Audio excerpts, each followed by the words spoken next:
Additionally, we can show NuoDB resiliency in the event of common hardware and software and network failures. NuoDB is built to run environments where failures can and will occur, so bring it on. NuoDB will keep running and keep servicing SQL transactions as long as redundancy has been built into the database deployment. I'm currently running the NuoDB Community Edition in this demonstration, a free community version which allows you to create multiple admin and multiple transaction engine processes to demonstrate this database resiliency feature. Note, creating a redundant storage manager tier is an Enterprise Edition feature that you can try for yourself in a trial or POC by contacting your NuoDB sales representative.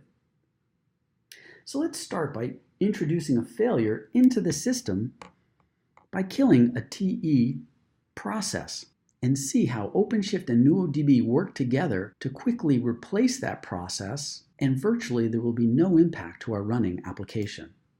So we'll go ahead and find one of these transaction engines. We have 3 of them running. We'll just go ahead and choose one and delete the pod. Now that's okay because we have 2 others that are still running that will pick up the workload. All the while, NuoDB and Red Hat OpenShift will work together to recover the lost transaction engine, and it will start picking up its share of the workload.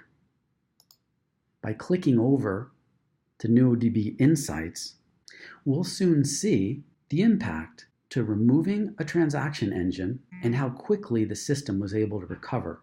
So what we would expect if we had 3 transaction engines, a deterministic amount of transactions per second will drop off, which is what we're seeing right here.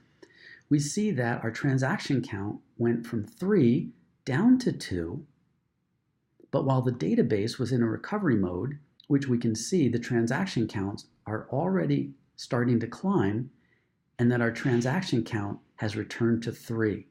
Notice when we view the running database system with NuoDB Insights over the period of time of the failure, we can see a slight decrease in transaction processing, which we would expect, but we're also seeing the recovery and how NuoDB and OpenShift work together to return the system back to approximately the 10,000 transactions per second once again. Likewise, we could run the same type of exercise with the admin tier.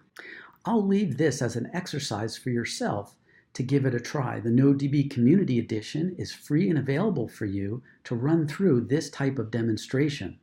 Thank you for attending this demonstration. To learn more about NuoDB, visit www.nuodb.com.